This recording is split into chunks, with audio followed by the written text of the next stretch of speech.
하나님 말씀 보겠습니다. 요한복음 16장입니다. 16절부터 33절인데 24절까지만 읽어드리겠습니다. 요한복음 16장 16절 이하의 말씀입니다. 조금 있으면 너희가 나를 보지 못하겠고 또 조금 있으면 나를 보리라 하시니 제자 중에서 서로 말하되 우리에게 말씀하신 바 조금 있으면 나를 보지 못하겠고 또 조금 있으면 나를 보리라 하시며 또 내가 아버지께로 감이라 하신 것이 무슨 말씀이냐 하고 또 말하되 조금 있으면이라 하신 말씀이 무슨 말씀이냐 무엇을 말씀하시는지 알지 못하노라 하거늘 예수께서 그 묻고자 함을 아시고 이르시되 내 말이 조금 있으면 나를 보지 못하겠고 또 조금 있으면 나를 보리라 하므로 서로 문의하느냐 내가 진실로 진실로 너희에게 이르노니 너희는 곡하고 애통하겠으나 세상은 기뻐하리라. 너희는 근심하겠으나 너희 근심이 도리어 기쁨이 되리라. 여자가 해산하게 되면 그때가 이르렀으므로 근심하나 아기를 낳으면 세상에 사람 난 기쁨으로 말미암아 그 고통을 다시 기억하지 아니하느니라.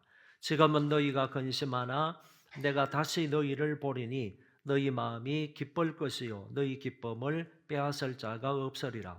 그날에는 너희가 아무것도 내게 묻지 아니하리라. 내가 진실로 진실로 너희에게 이르노니 너희가 무엇이든지 아버지께 구하는 것을 내 이름으로 주시리라. 지금까지는 너희가 내 이름으로 아무것도 구하지 아니하였으나 구하라 그리하면 받으리니 너희 기쁨이 충만하리라. 아멘. 오늘 본문에서는 예수님이 조금 있으면 나를 보지 못하고 또 조금 있으면 나를 보리라 라는 말씀을 해 주셨습니다. 그러나 제자들은 이것이 무슨 의미의 말씀인지 이 말씀이 무엇을 뜻하는지를 전혀 알지 못하고 오히려 근심 속에 빠지게 되었습니다. 그러시면서 주님이 내가 떠나가면 너희에게 주어지는 특권 하나를 말씀해 주셨습니다. 오늘은 이런 내용으로 설교하려고 합니다. 다른 데 마음 빼앗기지 마시고 본문에 주의하시기를 바랍니다. 그리고 하나님의 말씀을 사모함으로 경청하면 하나님이 반드시 은혜 주실 줄 믿습니다.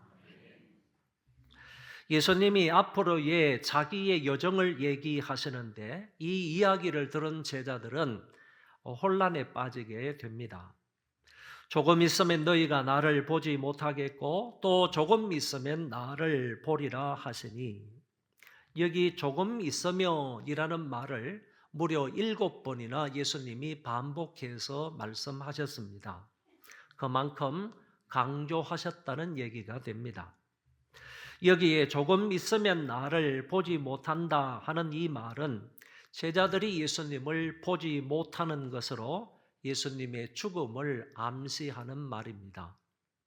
이는 곧 주님이 십자가에 돌아가심으로 제자들이 그 주님을 보지 못하게 된다는 뜻입니다.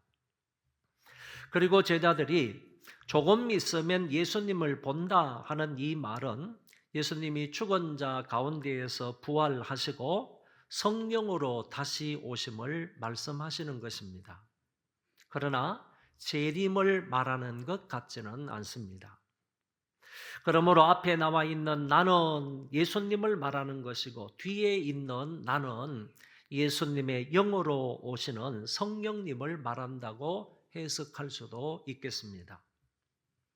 그러나 당시 제자들은 도대체 이 말이 무슨 뜻인지를 잘 몰랐다 그런 얘기입니다. 이 문제로 인하여 이 말씀으로 인하여 제자들은 혼란 속에 빠졌습니다. 예수님이 가신다는 말이 무슨 말인가? 예수님이 다시 오신다는 말이 무슨 말인가? 이 문제에 대해서 전혀 이해를 하지 못하고 오히려 그 말씀을 들음으로 인하여서 제자들이 혼란 속에 빠지게 되었다는 것입니다. 18절의 말씀에 보면 예수님의 말씀을 알지 못하니라 라는 말씀이 나옵니다. 이 말은 예수님의 말씀을 듣기는 들었지만은 깨닫지를 못했다, 이해하지를 못했다, 그리고 체험하지를 못했다 하는 뜻으로 말씀을 하셨습니다. 당시의 제자들처럼 오늘날의 우리들도 하나님의 말씀을 이 자리에 앉아서 듣기는 들어도 알지 못하고 깨닫지도 못하여 그냥 시간만 때우는 그런 성도들도 있으리라고 생각합니다. 성도들은 하나님의 말씀을 듣는 단계에서 벗어나서 깨달음의 단계까지 나아가야 할 것입니다. 그리고 깨달음의 단계에서도 머물지 말고 그 말씀을 통하여 은혜 받고 실천하는 단계까지 나아갈 수 있기를 바랍니다. 예수님은 깨닫지 못하는 그 제자들에게 이렇게 말씀해 주셨습니다. 예수께서 그 묻고자 함을 아시고 이르시되 내 말이 조금 있으면 나를 보지 못하겠고 또 조금 있으면 나를 보리라 하므로 서로 문의하느냐. 앞에서도 나온 말씀이지만 좀 더 구체적으로 말해 보겠습니다. 조금 있으면 나를 본다 하는 이 말씀을 많은 학자들이 얘기하기를 이것은 예수님의 부활을 의미한다라고 했습니다. 그러나 또 다른 학자들은 예수님의 부활뿐만 아니라 성령의 임재를 의미한다 이렇게도 말합니다. 또 다른 학자들은 더 광의적으로 이 말은 예수님의 재림까지를 말한다라고 주장하는 사람도 있습니다. 이처럼 조금 있으면 나를 본다 하는 이 말을 여러 학자들이 세 가지 의미로 해석을 하더라는 것입니다. 그러나 상황적인 것, 본문을 근거해서 볼 때 첫째와 둘째로 해석하는 것이 가장 무방하고 안전하다고 생각합니다. 곧 조금 있으면 나를 본다 하는 이 말을 예수님의 부활과 성령의 임재로 해석하는 것이 옳다라는 것입니다. 다음의 말씀들은 계속해서 예수님이 자기의 여정에 대해서 설명하시는 부분입니다. 내가 진실로 진실로 너희에게 이르노니 너희는 곡하고 애통하겠으나 세상은 기뻐하리라. 너희는 근심하겠으나 너희 근심이 도리어 기쁨이 되리라. 조금 있으면 나를 보지 못할 것인데 그날에 너희는 곡하고 애통하고 근심할 것이라고 하셨고 반대로 예수님이 돌아가시는 그날에 세상은 기뻐하리라고 하셨습니다. 그러나 조금 있다가 나를 다시 보는 날에는 세상은 애통하고 근심하게 되나 너희들은 기뻐하게 되리라고 말씀하셨습니다. 그러니까 전자, 근심하는 것은 너희들에게 잠깐 있게 되지만은 후자, 기쁨의 시간은 영원할 것이다, 지속될 것이다 라고 주님이 말씀하셨습니다. 그러니까 주님이 죽으심으로 제자들이 당하는 애통과 근심은 잠깐이겠지만은 부활과 성령의 강림으로 인한 그 기쁨은 지속될 것이다, 영원할 것이다 라고 예수님이 말씀하신 것입니다. 주님은 여기서 제자들을 이해시키기 위하여 여자의 해산을 비유로 말씀하셨습니다. 해산을 앞둔 여자는 근심하나 해산 후에 큰 기쁨이 찾아오듯이 제자들의 근심도 순간적으로 기쁨으로 바뀔 것이라고 말씀하신 것입니다. 여러분도 다 경험하시고 아시겠지만은 해산을 앞둔 여자가 얼마나 많은 근심 걱정을 합니까? 지금의 산통도 힘든데 과연 내가 무사히 이 아이를 출산할 수 있을까? 태어날 아이는 건강할까? 손가락 발가락은 다 10개씩 있을까? 내가 과연 이 아이의 엄마가 될 수 있을까? 온갖 근심 걱정을 다 할 것입니다. 그러나 아이를 품에 안는 그 순간 모든 근심은 다 사라지고 큰 기쁨이 그 여인에게 찾아오는 것입니다. 여기 근심이라는 단어가 4회가 나타나는데 이는 괴로워하다, 마음이 상하다, 슬퍼하다라는 뜻입니다. 마치 예수님이 십자가에 달려 돌아가시게 되면 많은 이들이 곡하는 초상집과 같게 될 것이라는 얘기입니다. 그리고 기쁨이라는 단어는 무려 6번 반복되어 나타나는데 마치 잔치집과 같은 분위기가 될 거라는 얘기입니다. 이어서 곡이나 애통이나 고통이라는 단어도 연이어 나타나는데 제자들에게 그런 고통스러운 시간이 지나겠지만 그래도 순간 기쁨과 감격의 시간이 다가올 것이니 너희들은 믿음 위에 굳게 서라고 권면하는 말씀입니다. 사망 권세를 짓밟고 죽음의 권세를 이기시는 부활의 아침이 곧 올 것이니 희망을 가지라는 말씀입니다. 성령이 오시면 그 성령께서 너희들을 붙들어 주시고 위로하고 격려하실 것이니 소망을 가지라는 말씀입니다. 그리스도의 부활과 성령 강림 사건은 제자들의 근심과 고통과 슬픔과 곡소리를 잔치집의 즐거움과 환희로 바꾸어 주실 것입니다. 그래서 22절에 지금은 너희가 근심하나 내가 다시 너희를 보리니 너희 마음이 기쁠 것이요 너희 기쁨을 빼앗을 자가 없으리라고 하셨습니다. 그러시고 예수님은 제자들이 갖게 되는 대단한 특권 하나를 말씀해 주셨습니다. 예수님이 지상에 계실 때에는 제자들이 예수님께 구하기도 하였습니다. 하지만 그가 성천하신 후에 성령님이 오셨을 때에는 그들이 직접 하나님 아버지께 구하게 되었습니다. 예수님의 구속사역과 성령의 인도로 말미암아 이제 성도들은 직접 예수님의 이름으로 하나님 아버지께 간구하게 된 것입니다. 예수님이 올라가시고 성령님이 오심으로 인하여 제자들이 갖게 되는 대단한 특권 하나는 이제부터 예수 그리스도의 이름으로 아버지 하나님 앞에 기도하여 응답받게 된 것입니다. 우리는 기도를 통해 하나님의 뜻을 알고 기도를 통해 성령의 인도를 받고 기도를 통해 하나님의 영광을 구하게 되는 것입니다. 주님이 말씀하셨습니다. 지금까지는 너희가 내 이름으로 아무것도 구하지 아니하였으나 구하라 그리하면 받으리니 너희 기쁨이 충만하리라. 지금까지는 너희가 내 이름으로 아무것도 구하지 아니했다고 그랬습니다. 지금까지 제자들은 예수님의 이름으로 구한 것이 아닙니다. 예수님에게 구한 것이지 예수님의 이름으로 하나님 아버지께 구한 것이 아니라는 얘기예요.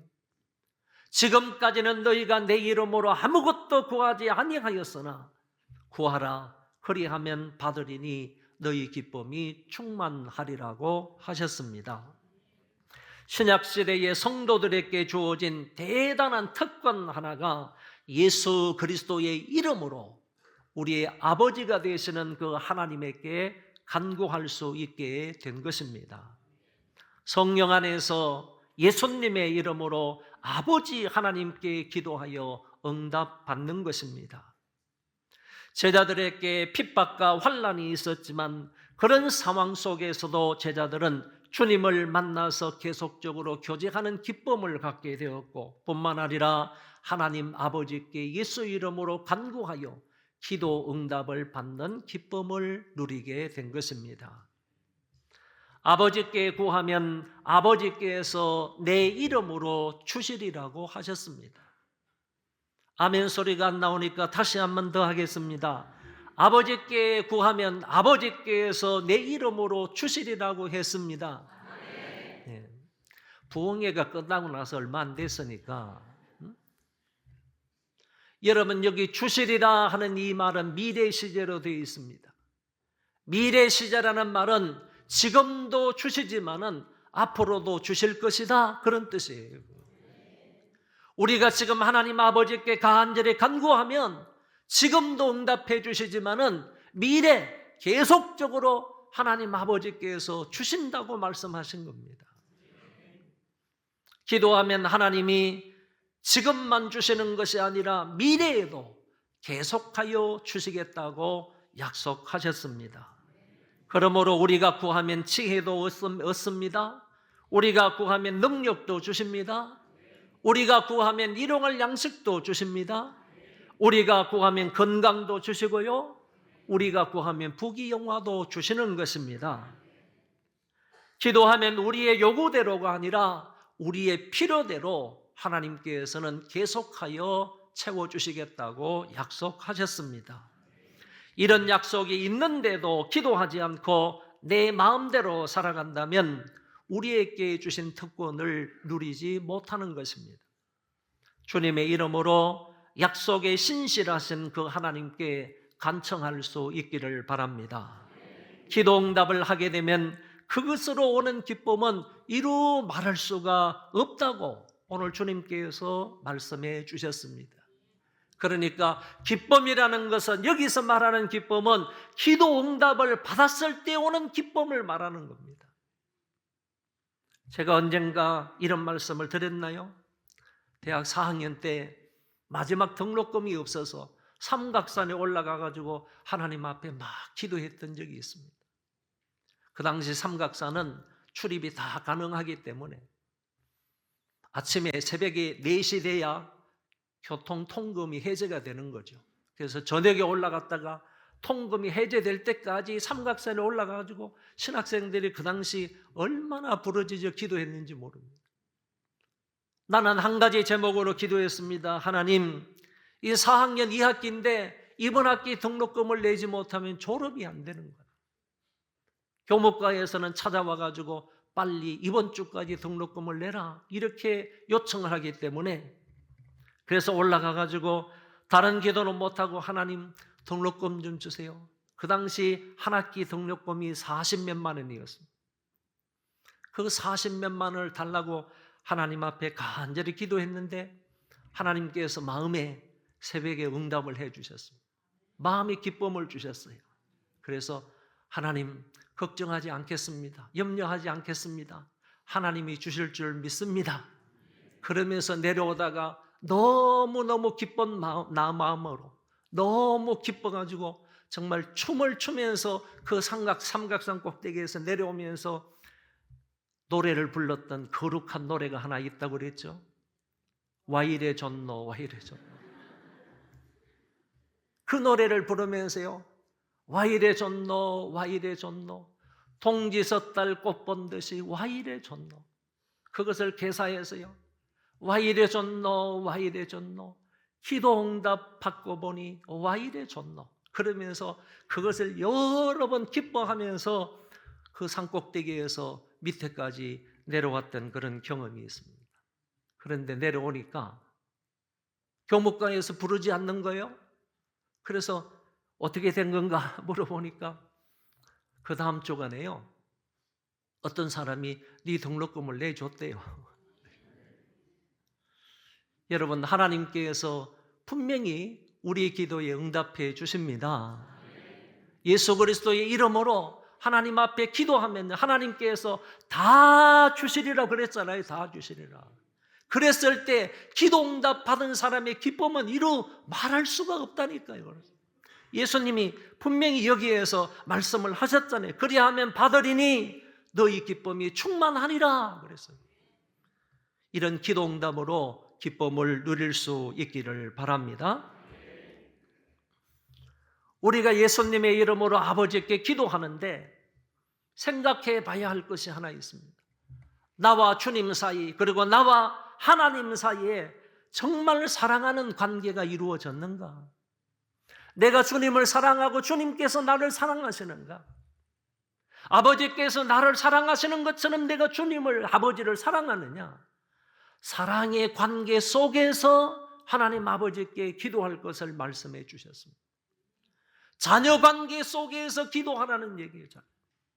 우리는 주종 관계 속에서 기도하는 사람 아닙니다. 나는 종이고 예수님은 주인이기 때문에 주인에게 종으로서 나아가는 그런 관계가 아니라는 얘기예요. 자녀로서 아버지께 나가라는 얘기입니다. 아버지께서 나를 얼마나 사랑하십니까? 그 사랑에 반응해서 나도 그 하나님을 사랑합니까? 사랑의 관계 속에서 하나님 앞에 기도하라는 얘기예요. 여러분, 우리 부자지간의 관계도 마찬가지잖아요. 관계가 틀어져 있는 가운데서 좋지 않은 관계 속에서도 공경하는 마음도 없고 사랑하는 마음도 없는 관계 속에서 내가 아버지께 찾아가서 아버지 이게 필요합니다. 좀 도와주세요. 말할 수 있습니까? 예수님도 하나님도 마찬가지라는 거예요. 나와 주님 사이, 나와 하나님 사이의 관계가 사랑하는 관계 속에서 너희는 자녀로서 아버지에게 나아가서 기도하고 간구하라는 얘기입니다. 그거를 여기에서 주님이 말씀해 주셨습니다. 누구든지 성령으로 하지 아니하고는 하나님을 아바 아버지라고 부를 수 없다고 그랬습니다. 하나님은 부를 수 있는지 모르지만은 아버지라고는 부를 수 없다는 거예요. 성령을 받지 아니하고는, 예수를 믿고 성령을 받지 아니하고는 하나님 앞에 아버지라고 부르며 나아갈 수가 없다는 얘기입니다. 성령을 받은 사람만이 하나님을 아버지라고 부를 수 있기 때문에 그런 사랑의 관계 속에서 너희들이 하나님의 자녀로 아버지의 은혜의 보좌 앞에 나아가라. 이것을 주님께서 가르쳐 주셨습니다. 예수님은 앞으로 당신의 여정을 분명히 또한 밝혀주셨습니다. 28절 말씀에 보면 내가 아버지에게서 나와 세상에 왔고 다시 세상을 떠나 아버지께로 가노라 하시니, 이 말씀은 예수님께서 기독론의 핵심적 내용을 제자들에게 가르쳐 주시고 말씀하신 내용입니다. 여기 보시면 내가 아버지에게서 나와 그랬습니다. 예수님의 기원을 말하는 거예요. 예수님의 본질을 말하는 거예요. 예수님이 누구로부터 보냄을 받았느냐? 아버지께로부터 보냄을 받았다고 그랬습니다. 예수님의 기원은 아버지 하나님이십니다. 그 아버지 하나님에 의해서 내가 보냄을 받아 왔다 이렇게 말씀하시고요. 그 다음에 세상에 왔다 하는 이 말은 성육신 하셨다. 인간을 구원하시기 위하여 인간의 몸을 입고 이 세상에 오셨다 하는 것을 말해주고 있고요. 그리고 다시 세상을 떠나 하는 이 말은 예수님의 십자가 죽음을 말합니다. 예수님의 죽음을 어떤 의미로 죽으셨느냐? 예수님은 대속적 죽음을 죽으셨다. 우리 인간들의 죄를 용서하시기 위함에서 단번에 대속제물로 돌아가셨다 하는 사실을 말해주고 있고, 마지막 아버지께로 가니라 이 말씀은 부활 성천을 말씀하고 있는 겁니다. 그러니까 이 한 구절 말씀을 통해서 예수님께서는 당신의 모든 사역과 당신의 모든 여정을 핵심적으로 제자들에게, 오늘 우리에게 말씀하고 있는 것입니다. 내가 누구로부터 왔느냐? 내가 왜 육신을 입고 왔느냐? 그리고 내가 왜 십자가에 죽었느냐? 그리고 왜 부활해서 성천하느냐? 여기까지를 주님께서 순서적으로 말씀해 주신 것을 엿볼 수가 있습니다. 주님이 이렇게 밝히 당신에 대하여 말씀하심으로 제자들은 주님이 모든 것을 아시는 것과 그분이 하나님께로부터 오셨음을 믿게 되었다고 했습니다.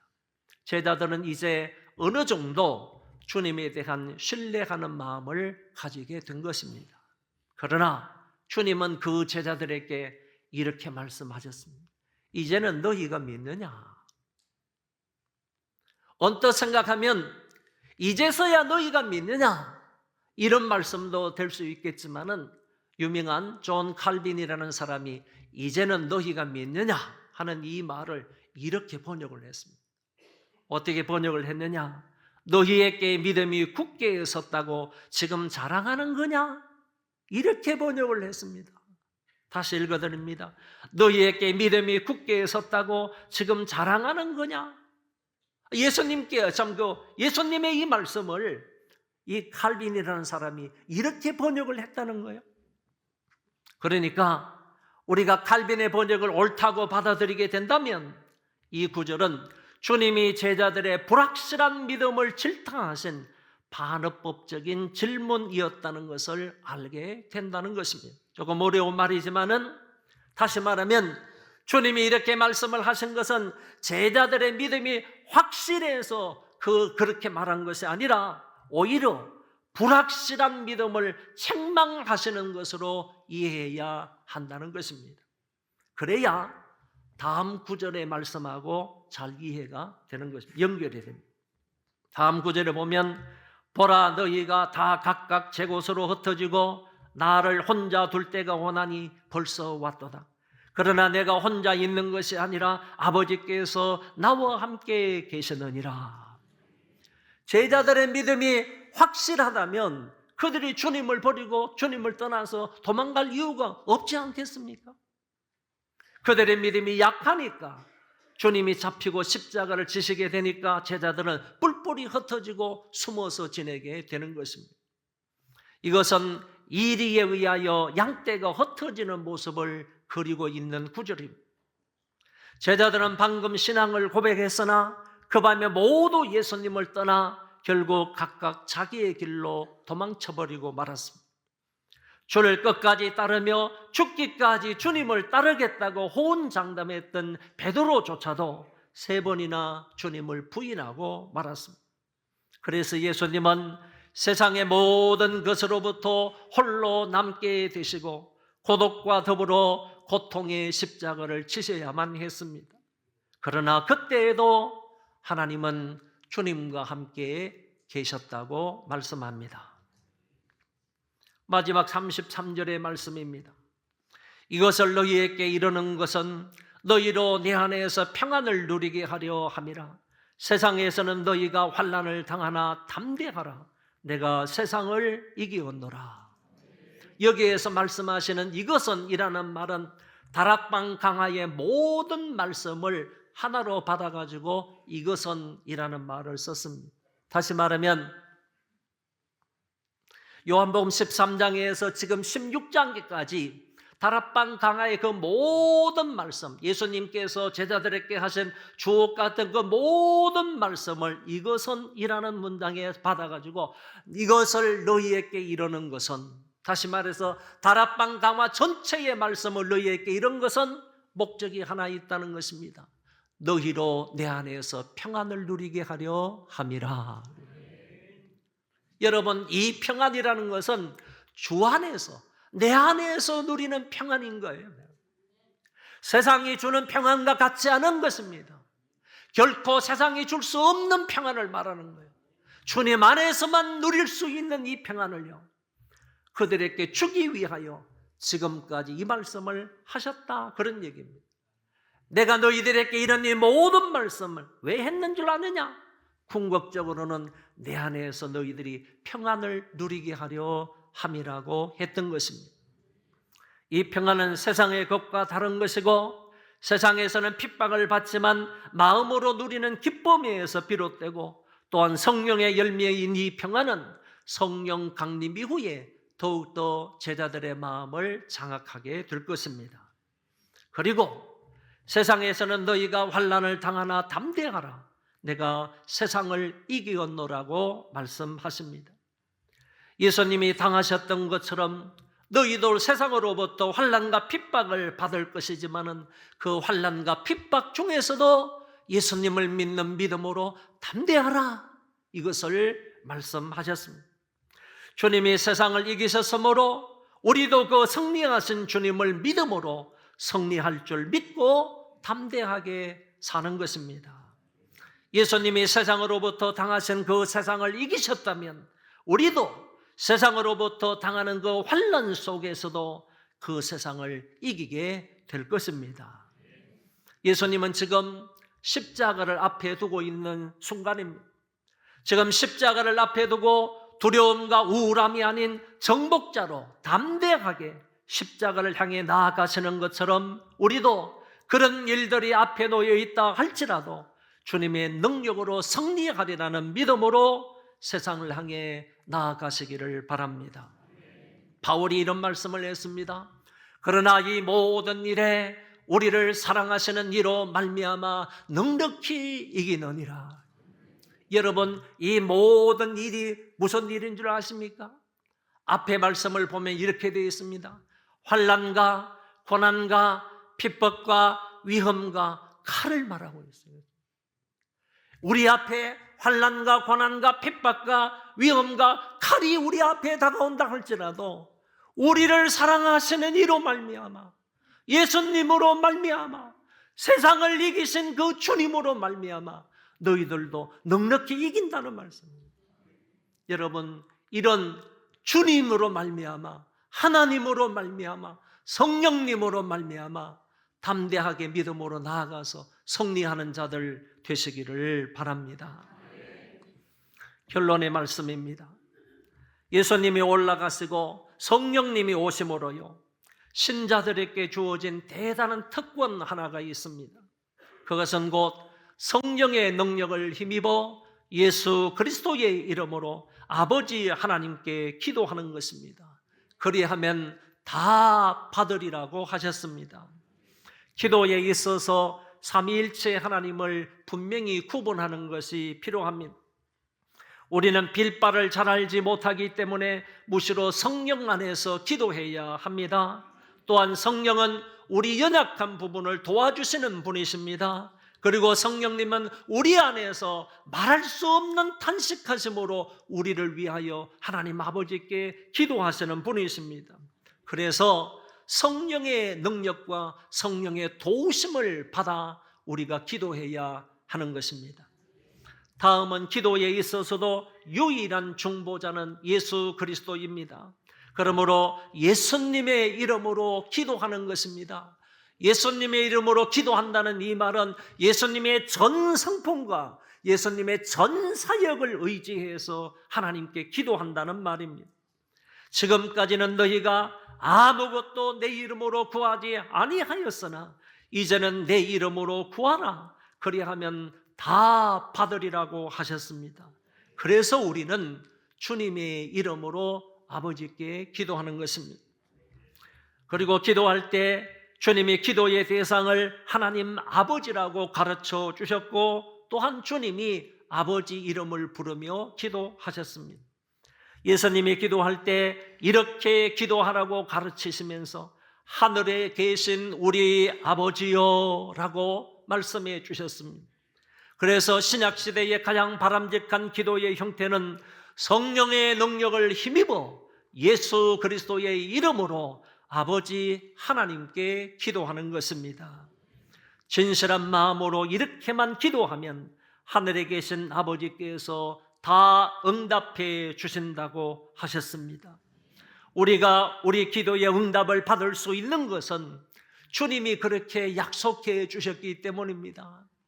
내가 기도에 대해서 잘 알기 때문에 하나님이 내 기도에 응답해 주시는 게 아닙니다. 내가 열정적인 마음으로 기도했기 때문에 하나님이 응답해 주시는 것 아닙니다. 내가 오랫동안 이 제목으로 기도했기 때문에 하나님이 그래서 우리 기도에 응답해 주시는 게 아니라는 말이에요. 기도 응답을 받을 수 있는 유일한 하나의 조건은요, 하나님께서 그렇게 약속해 주셨기 때문입니다. 주님이 기도하면 반드시 응답해 주시겠다고 약속해 주신 것 때문에 우리가 기도할 때 하나님의 응답을 받는다는 말씀입니다. 구하라 주신다고 했습니다. 찾으라 찾으리라고 했습니다. 문을 두드리라 그리하면 열린다고 하셨습니다. 너희가 기도할 때에 무엇이든지 믿고 구한 것은 다 받으리라고 했습니다. 아무것도 염려하지 말고 모든 일에 기도와 간구로 너희 구할 것을 감사함으로 아뢰라고 했습니다. 항상 기뻐하라, 쉬지 말고 기도하라, 범사에 감사하라. 이는 그리스도 예수 안에서 너희를 향하신 하나님의 뜻이라고 했습니다.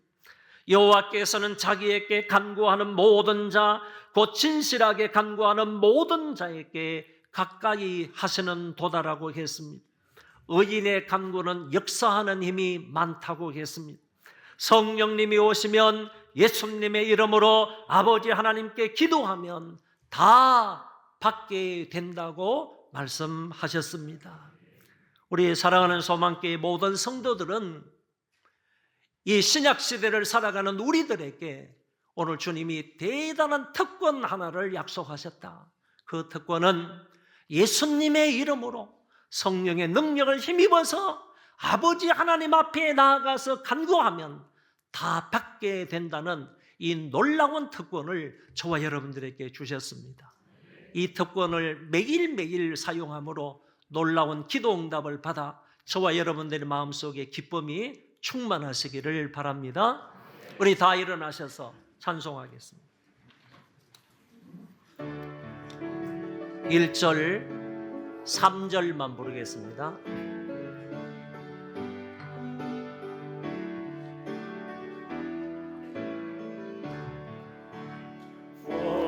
저거 나라와 그 일을 구하라. 그 나라와 그 일을 그리하면 이 모든 것을 너에게 더하시리. 아멘.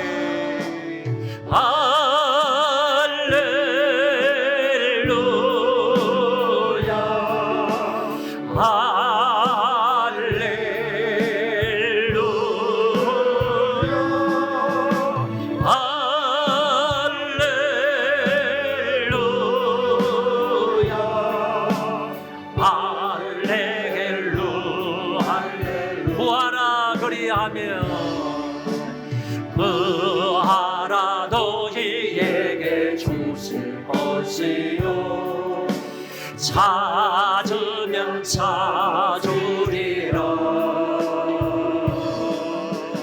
문 두드리면 열릴 것이라. 할렐루 할렐루야.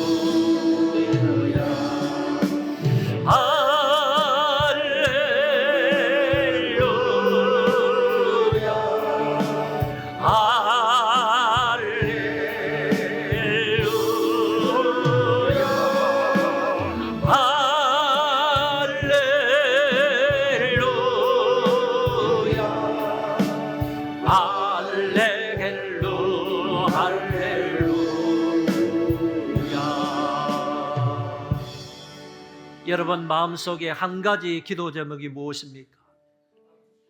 여러분이 기도해야 할 한 가지 기도 제목이 무엇입니까? 그 한 가지 기도 제목을 따라 이 한 시간에 성령을 힘입어서 예수 그리스도의 이름으로 아버지 하나님 앞에 간청하시기를 바랍니다. 하나님은 주님은 약속하셨습니다. 이렇게 기도하면 다 받으리라고 말씀하셨습니다. 이 약속의 말씀을 붙들고 그 한 가지 기도 제목을 1분, 2분 동안만 통성으로 기도하겠습니다. 자비로우신 하나님 아버지요, 오늘 이 한 시간에 저희들이 하나님 앞에 간절히 간구합니다. 아버지 하나님이요, 이 한 가지 간구를 하나님 들응답하여 주옵소서. 아버지여, 이 간구 소리를 들응답하여 주옵소서. 성령님의 능력을 의지하여 예수 그리스도의 이름으로 하나님의 은혜의 보좌 앞에 나아갑니다. 아버지 하나님이여, 이렇게 기도할 때 하나님이 반드시 응답해 주시겠다고 약속을 하셨습니다.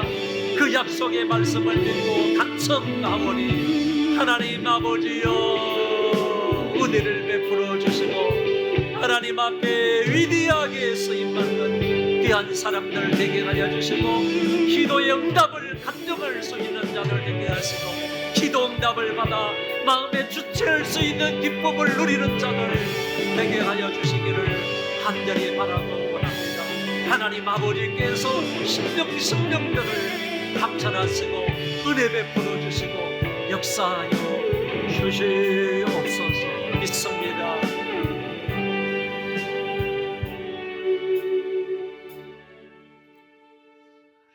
우리 주 예수 그리스도의 은혜와 아버지 하나님의 만극하신 그 사랑하심과 성령님의 교통하심이 오늘 모여서 하나님 앞에 예배를 드리고 돌아가는 심령들과 저희 자손 만대와 이 나라의 민족과 세계에 흩어져서 믿음을 지키며 하나님을 영화롭게 하기로 마음에 작정하는 하나님의 모든 권속들 머리 위에 이제로부터 영원토록 함께 있을지어다. 아멘.